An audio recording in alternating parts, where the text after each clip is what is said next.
For most of human history, dinner meant finding food before something larger found you, which made every meal excitingly inconvenient.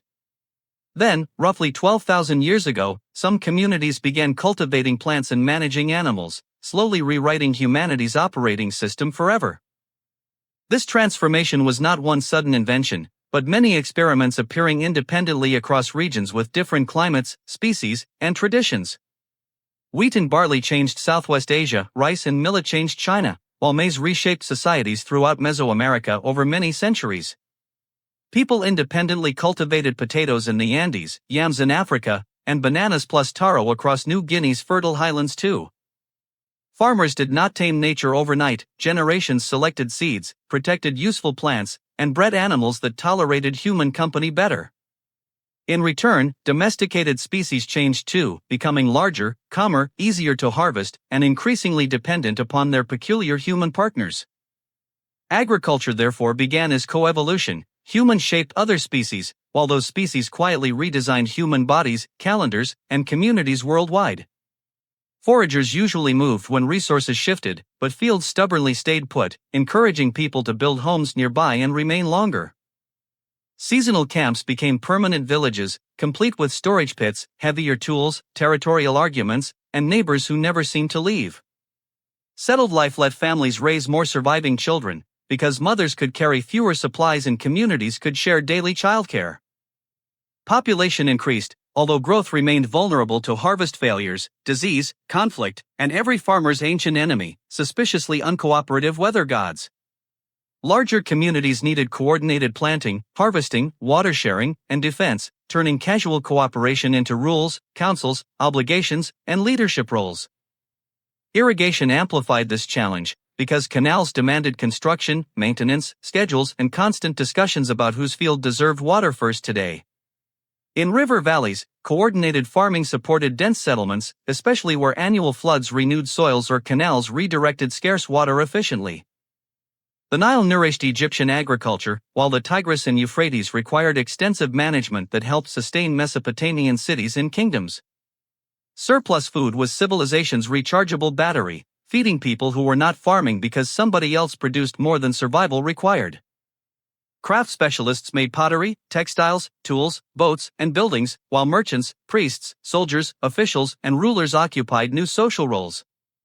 Specialization encouraged innovation, since experienced workers improved techniques, taught apprentices, and proudly advertised upgraded baskets as the latest revolutionary technology. Storage transformed time itself, allowing communities to save harvests, survive lean seasons, plan projects, and collect contributions for shared purposes.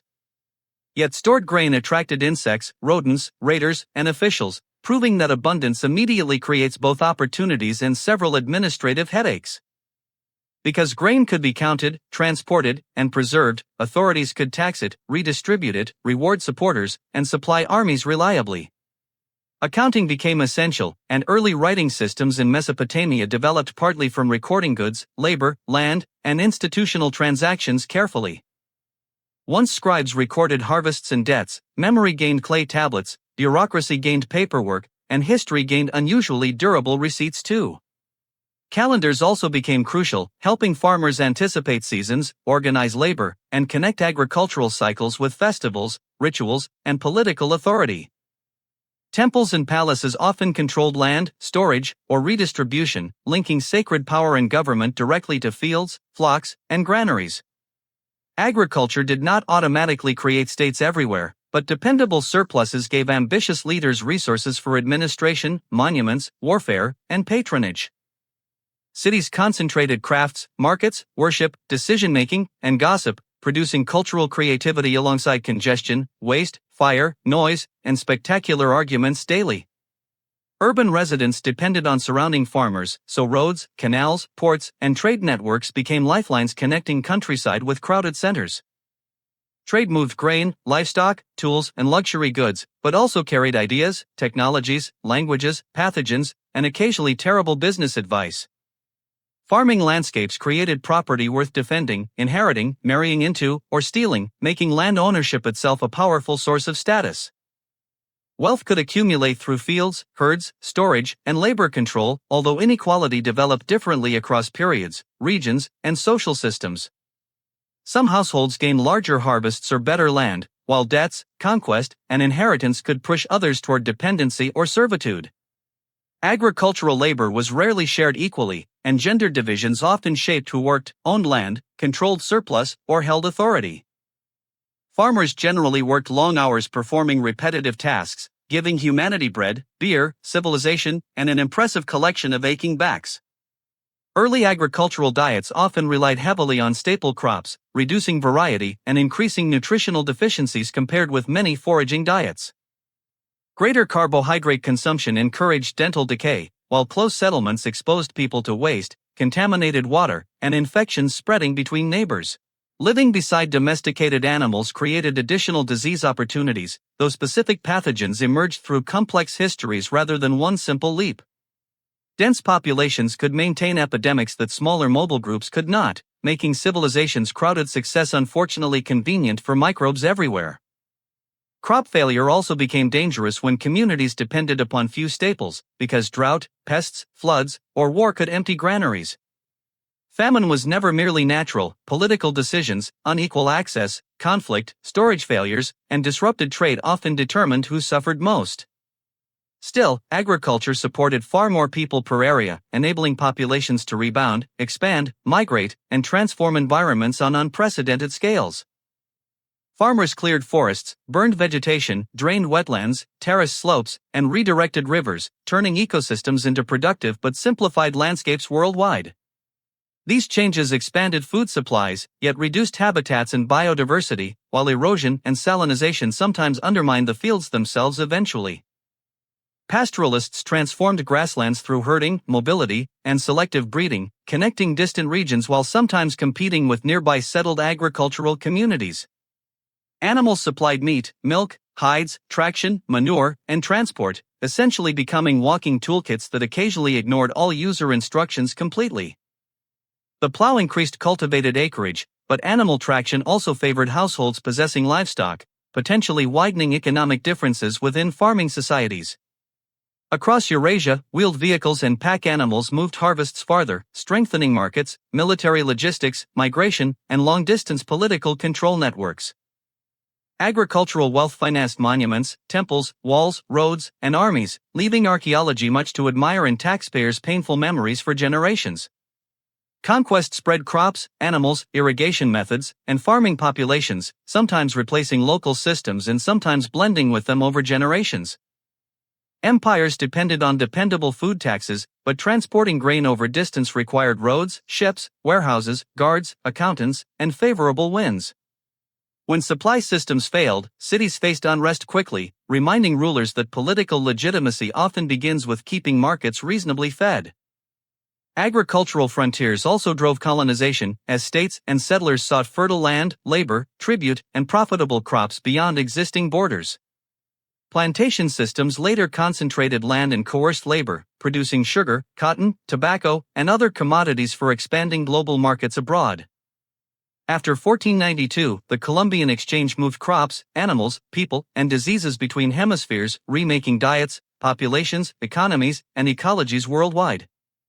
American maize, potatoes, and cassava spread widely, while Old World wheat, livestock, and sugar reshaped landscapes across the Americas dramatically.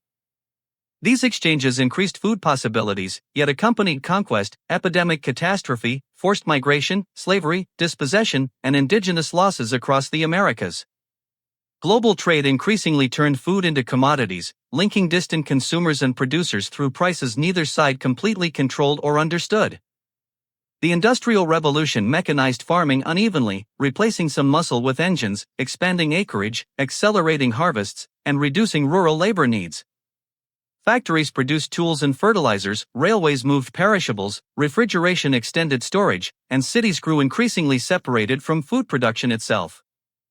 Industrial agriculture raised output enormously, but dependence on fossil energy, machinery, chemicals, and monocultures introduced vulnerabilities across entire food systems. Synthetic nitrogen fertilizer transformed yields during the 20th century, feeding billions while increasing pollution, emissions, and ecological disruption when overused. Plant breeding accelerated, combining farmer knowledge with genetics, research stations, seed companies, and governments seeking reliable high-yield harvests at scale. The Green Revolution spread improved wheat and rice varieties alongside irrigation, fertilizer, pesticides, credit, and institutional support after 1945 worldwide. Harvests rose dramatically in several countries, helping avert feared shortages, although benefits depended on access to water, land, and inputs. Larger farmers often adopted new technologies sooner, while debt, displacement, groundwater depletion, and chemical exposure complicated the celebrated success story. Meanwhile, agricultural employment declined in many industrializing societies, sending millions toward factories and cities where modern economies increasingly concentrated opportunity. Food became cheaper for many consumers, but farm consolidation and volatile markets pressured small producers competing against enormous commercial operations. Modern supply chains now deliver strawberries in winter, a minor miracle involving breeding, irrigation, refrigeration, fuel, logistics, and complicated spreadsheets. Yet abundance remains unevenly distributed, because hunger reflects poverty, conflict, access, inequality, governance, and shocks as much as production levels. Today, agriculture uses vast land and freshwater resources, while food production contributes significantly to greenhouse emissions and biodiversity loss worldwide. Climate change now returns the favor, disrupting rainfall, intensifying heat, shifting pests, and challenging crops bred for yesterday's conditions worldwide. Farmers respond with drought-tolerant varieties, diversified rotations, improved soil practices, precision tools, traditional knowledge, and occasionally heroic amounts of coffee. Regenerative, agroecological, organic, and climate-smart approaches differ, but generally seek productive systems that protect soils, water, biodiversity, and livelihoods together. Technology offers sensors, robots, gene editing, satellites, and better forecasts, although tools cannot replace fair institutions or local expertise alone. Future farming must produce nutritious food while reducing waste, restoring ecosystems, adapting to climate change, and supporting rural communities fairly. That challenge resembles agriculture's original bargain: manage nature carefully enough to survive, without pretending humans can control every variable permanently.